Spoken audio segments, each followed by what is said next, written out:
नमस्कार दोस्तों, मैं हूं CL Saini, CDRK Saini BEd classes में आप सभी का हार्दिक स्वागत है, अभिनंदन है। देखिए, हम हमारे चैनल के माध्यम से आप सभी के लिए पाठ योजना निर्माण कार्यक्रम लाए हैं। इस पाठ योजना निर्माण कार्यक्रम के तहत हम आपको आपके सभी शिक्षण विषयों की पाठ योजनाओं का निर्माण करना बता रहे हैं। देखिए, आज की लाइव क्लास में हम हिंदी गद्य पाठ योजना क्रमांक 12 के अंतर्गत कक्षा 8 अन्नपूर्णानंद वर्मा द्वारा रचित अकबरी लोटा इस कहानी के बारे में आपको पाठ योजना का निर्माण करना बताएंगे। तो आप सब बने रहें हमारे साथ, हमारे चैनल के साथ। और यदि आप हमारे चैनल पर पहली बार आए हैं तो हमारे चैनल को सब्सक्राइब करें और पास ही बने बेल आइकन को जरूर दबावें, जिससे हमारे द्वारा जब भी कोई न्यू लेसन प्लान अपलोड किया जाता है या लाइव क्लास चलाई जाती है तो उनके नोटिफिकेशन आपको मिल सके। देखिए, जब हम हिंदी गद्य पाठ योजना का निर्माण करते हैं तो सबसे पहले हम श्यामपट पूर्ति का निर्माण करते हैं। श्यामपट पूर्ति के अंतर्गत विद्यालय का नाम, कक्षा, दिनांक, विषय, विधा, कालांश और समय। देखिए, यहाँ पर ये गद्य विधा है तो हमने विधा के रूप में गद्य लिखा है और बीच सेंटर में हम हमारा प्रकरण लिखते हैं। प्रकरण को अंडरलाइन करते हैं, इन्वर्टेड कॉमास में बंद करते हैं। देखिए, यहाँ पर अकबरी लोटा इस प्रकरण को अंडरलाइन किया गया है, इन्वर्टेड कॉमास में बंद किया गया है। तो यहाँ तक आपको इस तरह श्यामपट पूर्ति का निर्माण करना है। श्यामपट पूर्ति के बाद आपको उद्देश्यों का निर्माण करना है। उद्देश्य और मुख्य प्रकरण के आधार पर विशिष्टीकरण बनाना है और अपेक्षित व्यवहारगत परिवर्तन बनाने हैं। देखिए, हम हिंदी गद्य पाठ योजना में 6 उद्देश्यों का निर्माण करते हैं। उनमें पहला उद्देश्य है ज्ञानात्मक। अब देखिए, यहाँ पर ज्ञानात्मक से रिलेटेड ये विशिष्टीकरण और ये अपेक्षित व्यवहारगत परिवर्तन। देखिए, यहाँ पर विशेष रूप से उद्देश्य और प्रकरण का ध्यान में रखते हुए ही ये विशिष्टीकरण और अपेक्षित व्यवहारगत परिवर्तन बनाए गए हैं। इसी तरह दूसरे नंबर का जो उद्देश्य है अवबोधात्मक, अवबोधात्मक से रिलेटेड ये विशिष्टीकरण और ये अपेक्षित व्यवहारगत परिवर्तन। इसी तरह थर्ड नंबर का जो उद्देश्य है अभिव्यक्त्यात्मक, अभिव्यक्त्यात्मक से रिलेटेड ये विशिष्टीकरण और ये अपेक्षित व्यवहारगत परिवर्तन। ये फोर्थ नंबर का उद्देश्य कौशलात्मक, कौशलात्मक से रिलेटेड ये विशिष्टीकरण, ये अपेक्षित व्यवहारगत परिवर्तन। इसी तरह फिफ्थ नंबर का उद्देश्य अभिरुच्यात्मक, अभिरुच्यात्मक से रिलेटेड ये विशिष्टीकरण और ये अपेक्षित व्यवहारगत परिवर्तन। देखिए, जब हमें उद्देश्य, विशिष्टीकरण और अपेक्षित व्यवहारगत परिवर्तन बनाते हैं तो यहाँ पर हम 1 से 2 विशिष्टीकरण और 2 से 3 अपेक्षित व्यवहारगत परिवर्तन बनाते हैं। कई महाविद्यालय द्वारा इन उद्देश्यों को सामान्य उद्देश्य और विशिष्ट उद्देश्य के रूप में भी लिखा जाता है, तो आपको कंफ्यूजन नहीं होना है। आप उनके अनुसार भी इनको ढाल सकते हैं, बना सकते हैं। इसी तरह जो हमारा 6 नंबर का उद्देश्य है अभिवृत्त्यात्मक, अभिवृत्त्यात्मक से रिलेटेड ये विशिष्टीकरण और ये अपेक्षित व्यवहारगत परिवर्तन। इस तरह आपको 6 उद्देश्यों का निर्माण करना है। उद्देश्य और प्रकरण के आधार पर आपको ये विशिष्टीकरण बनाने हैं और अपेक्षित व्यवहारगत परिवर्तन बनाने हैं। 1 से 2 विशिष्टीकरण और 2 से 3 अपेक्षित व्यवहारगत परिवर्तन। उद्देश्यों के बाद हम कक्षा शिक्षण सहायक सामग्री का कॉलम बनाते हैं। कक्षा शिक्षण सहायक सामग्री के अंतर्गत हम 2 प्रकार की शिक्षण सहायक सामग्री काम में लेते हैं। यहाँ पर देखिए, सामान्य शिक्षण सहायक सामग्री और विशिष्ट शिक्षण सहायक सामग्री। देखिए जब हम गद्य पाठ योजना का निर्माण करते हैं तो उसमें मुख्य होता है विशिष्ट शिक्षण सहायक सामग्री, जिसके अंतर्गत हम चार्ट, चित्र, मॉडल, प्रतिकृति आदि का निर्माण करते हैं। देखिए यहाँ पर इस अकबरी लोटा, इसके अंतर्गत हम चार्ट और चित्र का प्रयोग करेंगे। यहाँ पर हम प्रतिकृति भी ले सकते हैं। मान लीजिए लोटे का कोई घर से लोटा ले जाकर बच्चों को बता भी सकते हैं, तो प्रतिकृति के रूप में लोटा भी ले जा सकते हैं। इसके बाद पूर्व ज्ञान का कॉलम बनाया जाता है।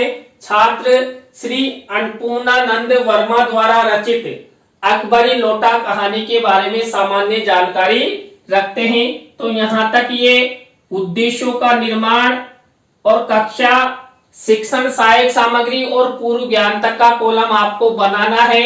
इसके बाद हमारी मुख्य पाठ योजना शुरू होती है, जो शुरू होती है प्रस्तावना के प्रश्नों से। देखिए यहाँ पर पहला शिक्षण बिंदु ही प्रस्तावना है और सबसे मेन होता है। कई बार आपसे प्रस्तावना के प्रश्न नहीं बन पाते हैं, तो देखिए जब आप प्रस्तावना के प्रश्न बनाएं तो उस समय विशेष क्या क्या बातें आपको ध्यान रखनी है। एक तो देखिए जो छात्रों से उत्तर मिले उसी से प्रश्न बनाना है। प्रश्नों में तारतम्यता होनी चाहिए, जिगजैग होना चाहिए, और जो प्रस्तावना के प्रश्न बनते हैं वो सरल से कठिन की ओर शिक्षण सूत्र पर आधारित होने चाहिए, छात्रों के पूर्व ज्ञान पर आधारित होने चाहिए, और प्रस्तावना के प्रश्न 3 से 5 बनाते हैं। अंतिम प्रश्न समस्यात्मक होता है। देखिए यहाँ पर मैंने बनाया है। पहला प्रश्न देखिए, विश्व में जनसंख्या सबसे अधिक जनसंख्या वाला देश कौन सा है? तो पहला देश है चीन। अब इसी चीन से हमारा नेक्स्ट प्रश्न बना हुआ है, चीन के बाद जनसंख्या की दृष्टि से द्वितीय स्थान पर कौन सा देश है? तो भारत। अब इसी उत्तर से हमारा नेक्स्ट प्रश्न बनेगा, भारत में कौन कौन से विदेशी आक्रांताओं ने शासन किया? देखिए हमारे देश में मुगलों ने और अंग्रेजों ने खूब शासन किया। अब इन्हीं से अगला प्रश्न बनेगा, मुगल कालीन कुछ शासकों के नाम बताइए। देखिए मुगल काल में बाबर, अकबर, हुमायूं, जहांगीर, शाहजहां आदि ने हमारे देश पर शासन किया। अब इसी उत्तर से हमारा नेक्स्ट प्रश्न बना हुआ है, श्री अन्नपूर्णानंद वर्मा द्वारा रचित अकबरी लोटा कहानी के बारे में आप क्या जानते हैं? तो देखिए यहाँ पर अंतिम प्रश्न समस्यात्मक हो गया, उत्तरों से प्रश्न बनाए गए हैं, सरल से कठिन की ओर शिक्षण सूत्र का प्रयोग किया गया है, और जो भी प्रश्न बनाए गए हैं ये छात्रों के पूर्व ज्ञान पर आधारित है। प्रश्न और उत्तरों में तारतम्यता है, जिग-जैग है। तो आपको इस तरह प्रस्तावना के प्रश्न बनाने हैं जिससे आप जो आपका अंतिम समस्यात्मक प्रश्न हो वो आपको आपके प्रकरण की ओर ले जाए, जिससे आप अच्छा उद्देश्य कथन कर सको। देखिए यहाँ पर दूसरी स्टेप हमारी आती है उद्देश्य कथन की। बच्चों आज हम सब जो श्री अन्नपूर्णानंद वर्मा द्वारा रचित अकबरी लोटा कहानी है इसके बारे में विस्तार पूर्वक अध्ययन करेंगे। देखिए कक्षा शिक्षण सहायक सामग्री में हमने ये चित्र मेंशन किया है मिनिएचर के रूप में, तो आपको भी इसी तरह उद्देश्य कथन करना है। तो ये हुई पहला प्रस्तावना और दूसरा उद्देश्य कथन। थर्ड नंबर का ये हमारी स्टेप आती है पाठ प्रस्तुतिकरण। देखिए सब कुछ पाठ प्रस्तुतिकरण के अंतर्गत होता है, तो इसके अंतर्गत देखिए हम क्या करते हैं, जो संबंधित प्रकरण हम छात्रों के लिए पाठ योजना निर्माण कर रहे हैं या छात्र छात्राओं को पढ़ाने जा रहे हैं, तो छात्र अध्यापक छात्र अध्यापिका संबंधित पाठ प्रकरण को खोलने के लिए देखिए बुक का मिनिएचर मैंने आप लगाया है, तो यहाँ पर पृष्ठ संख्या खोलने के लिए यहाँ पर निर्देशित किया जाता है छात्र अध्यापिका छात्र अध्यापक द्वारा। तो ये थर्ड स्टेप हो गई है। तो यहाँ तक प्रस्तावना, उद्देश्य कथन और प्रस्तुतिकरण। फोर्थ नंबर का हमारा स्टेप आता है आदर्श वाचन। देखिए आदर्श वाचन गद्य पाठ योजना में आदर्श वाचन किया जाता है। ये छात्र अध्यापक छात्र अध्यापिका द्वारा किया जाता है। जिस प्रकरण की पाठ योजना हम निर्मित करने जा रहे हैं उस प्रकरण का आदर्श वाचन यहाँ पर छात्र अध्यापक छात्र अध्यापिका द्वारा किया जाएगा। तो यहाँ पर देखिए जो शिक्षण सहायक सामग्री का कॉलम है, इस शिक्षण सहायक सामग्री के कॉलम में मैंने विषय वस्तु लिखी है किससे रिलेटेड, यहाँ पर जो हमारा प्रकरण है अकबरी लोटा, इससे रिलेटेड आपको विषय वस्तु लिखकर चस्पा करनी है। मेरे द्वारा भी यहाँ विषय वस्तु चस्पा की गई है। अभी मैं आपको बता दूंगा विषय वस्तु कैसे लिखनी है। तो देखिए यहाँ पर विषय वस्तु देखिए, ये विषय वस्तु है किससे रिलेटेड, अकबरी लोटा कहानी से रिलेटेड। देखिए आप लगातार जितनी भी विषय वस्तु लेना चाहें एक लेसन प्लान में उतनी ले सकते हैं। तो यहाँ पर मैंने ये 5 से 6 चैप्टर लिए हैं, ये देखिए। तो आप भी इसी तरह ले सकते हैं। आप जो आपकी बुक में पूरा लेसन है, पूरा अध्याय, उसको 2 या 3 पाठ योजनाओं में भी बना सकते हैं। तो ये मैंने लिया है। आप अपनी इच्छा के अनुसार इस अकबरी लोटा पाठ को 2 या 3 भागों में डिवाइड करके आप पाठ योजना का निर्माण कर सकते हैं। तो ये अकबरी लोटा से संबंधित विषय वस्तु हुई। इसके बाद हमारी नेक्स्ट स्टेप आती है अनुकरण वाचन। देखिए अनुकरण वाचन छात्र छात्राओं द्वारा किया जाता है और इसमें जो छात्र अध्यापक छात्र अध्यापिका होते हैं वो छात्र छात्राओं को अनुकरण वाचन के लिए निर्देशित करते हैं। तो यहाँ पर देखिए यही लैंग्वेज लिखी गई है। तो ये अनुकरण वाचन हुआ। अनुकरण वाचन के बाद हमारी नेक्स्ट स्टेप आती है अशुद्धि संशोधन की। देखिए 6 नंबर की स्टेप है अशुद्धि संशोधन। इसके अंतर्गत जो छात्र छात्राओं द्वारा जो अनुकरण किया जाता है और अनुकरण वाचन के समय जो भी छात्र अशुद्धि पढ़ते हैं अशुद्ध उच्चारण करते हैं उनका शुद्धिकरण यहाँ पर श्यामपट्ट की सहायता से करवाया जाता है। श्यामपट्ट कार्यों वाले कॉलम में हम क्या करते हैं, यहाँ पर ब्लैक शीट का निर्माण करते हैं और ब्लैक शीट के मिनीचर पर एक तरफ अशुद्ध शब्द एक तरफ शुद्ध शब्द लिखते हैं। तो देखिए मैंने 7 से 8 शब्द अशुद्ध लिखे हैं और इधर शुद्धिकरण लिखकर ब्लैक शीट का मिनीचर बनाया है। आपको भी इसी तरह इसी प्रक्रिया का इसी फॉर्मेट का उपयोग करना है।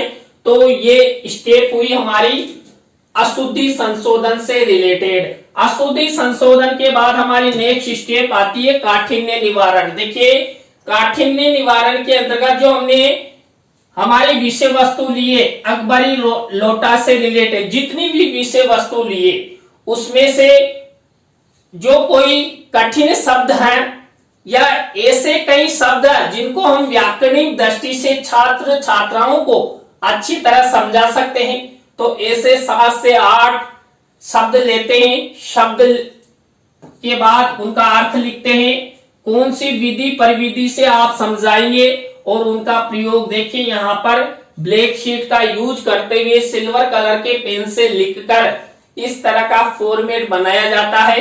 ये फॉर्मेट आपको गद्य पाठ योजना में बनाना है।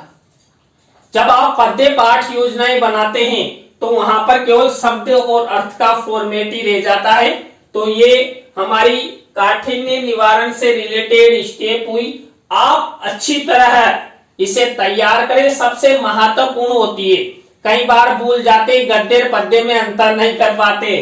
तो देखिए गद्य में शब्द अर्थ विधि प्रविधि और प्रयोग वाला फॉर्मेट चलता है, जबकि पद्य में केवल शब्द और अर्थ यानी कि काठिन्य निवारण की जगह वहां स्टेप चलती है शब्दार्थ सरलीकरण की। तो ये काठिन्य निवारण हुआ। काठिन्य निवारण के बाद हमारी नेक्स्ट स्टेप आती है सारांश कथन की। देखिए सारांश कथन यहाँ पर जो संबंधित विषय वस्तु हमने लिए, अब यहाँ पर हम अकबरी लोटा इसकी विषय वस्तु हमने लिए तो इससे संबंधित सारांश कथन यहाँ पर किया जाएगा। देखिए आप सब जानते हैं सारांश कथन किस तरह किया जाता है। जो हमने पूरी विषय वस्तु लिए, मान लीजिए हम 20 पंक्ति विषय वस्तु लिए तो कम से कम 5 पंक्ति में उसका सारांश कथन किया जाएगा। तो ये सारांश कथन हमारे द्वारा आप सभी के लिए बनाया गया है, तो आप इसे अच्छी तरह तैयार करें और इसी फॉर्मेट का उपयोग करें। इसके बाद हमारी नेक्स्ट स्टेप आती है बोध प्रश्न। देखिए बोध प्रश्न पूछे जाते हैं जो विषय वस्तु हमने ली है। यहाँ पर अकबरी लोटा हमारा मुख्य प्रकरण है और इससे रिलेटेड ही हमने विषय वस्तु लिए, तो उस विषय वस्तु में से यहाँ पर बोध प्रश्न किए जाएंगे। देखिए यहाँ पर 5 बोध प्रश्न बनाए गए हैं और ये बोध उत्तर आपको इस तरह बनाने हैं, यही फॉर्मेट रहेगा। तो ये हमारी 90 नंबर की स्टेप हुई बोध प्रश्न। बोध प्रश्नों के बाद हमारी नेक्स्ट स्टेप आती है मौन वाचन। देखिए मौन वाचन छात्र छात्राओं द्वारा किया जाता है। देखिए मैंने शिक्षण सहायक सामग्री में मिनीचर भी लगाया है, तो यहाँ पर मौन रहकर छात्र छात्रा अध्ययन करते हैं। तो यहाँ पर जो छात्र अध्यापक छात्र अध्यापिका होते हैं, ये छात्र छात्राओं को निर्देशित करते हैं कि जो अभी हमने विषय वस्तु पढ़ी है उसको आप मौन रहकर उसका अध्ययन कीजिए। यहाँ पर मौन वाचन के बाद नेक्स्ट स्टेप आती है विचार विश्लेषणात्मक प्रश्नों की। देखिए विचार विश्लेषणात्मक प्रश्नों के अंतर्गत हम क्यों और कैसे कब यानी कि छात्रों में विचारात्मक शक्ति को उत्पन्न करने हेतु विचारात्मक प्रश्न करते हैं। तो यहाँ पर देखिए आप 3 से 5 विचारात्मक प्रश्न बना सकते हैं, लेकिन प्रश्न क्यों और कैसे वाले यानी छात्रों की विचारात्मक शक्ति को उत्पन्न करने वाले होने चाहिए। तो इस तरह देखिए ये प्रश्न ये उत्तर इस तरह आपको फॉर्मेट बनाना है। इसके बाद हमारी नेक्स्ट स्टेप आती है मूल्यांकन प्रश्न। देखिए मूल्यांकन प्रश्नों के अंतर्गत हम 3 तरह के प्रश्न बनाते हैं। देखिए यहाँ पर 3 तरह के प्रश्न बनाए गए, प्रत्येक में 2-2 प्रश्न बनाए यानी कुल मिलाकर 6 प्रश्न बनाए गए हैं। यहाँ पर वस्तुनिष्ठ प्रश्न, रिक्त स्थानों से रिलेटेड और एक पंक्ति या लघुत्रात्मक अति लघुत्रात्मक से रिलेटेड यहाँ पर मूल्यांकन प्रश्न बनाए जाते हैं। आपको ब्लैक शीट का निर्माण करना है, सिल्वर कलर के पेन से इन मूल्यांकन प्रश्नों को लिखना है और किसी भी प्रश्न का उत्तर आपकी दैनिक पाठ योजना डायरी में नहीं लिखना है। देखिए जब हम इस पाठ का प्रस्तुतिकरण कक्षा कक्ष में करते हैं ना, तब जाकर हम मूल्यांकन प्रश्नों के उत्तर लिखते हैं। तो ये हमारी मूल्यांकन प्रश्नों की स्टेप हुई। मूल्यांकन प्रश्नों के बाद हमारी नेक्स्ट स्टेप आती है गृह कार्य की। देखिए गृह कार्य के अंतर्गत हम क्या करते हैं, शामपट कार्य वाले कॉलम में वही ब्लैक शीट का निर्माण करते हैं।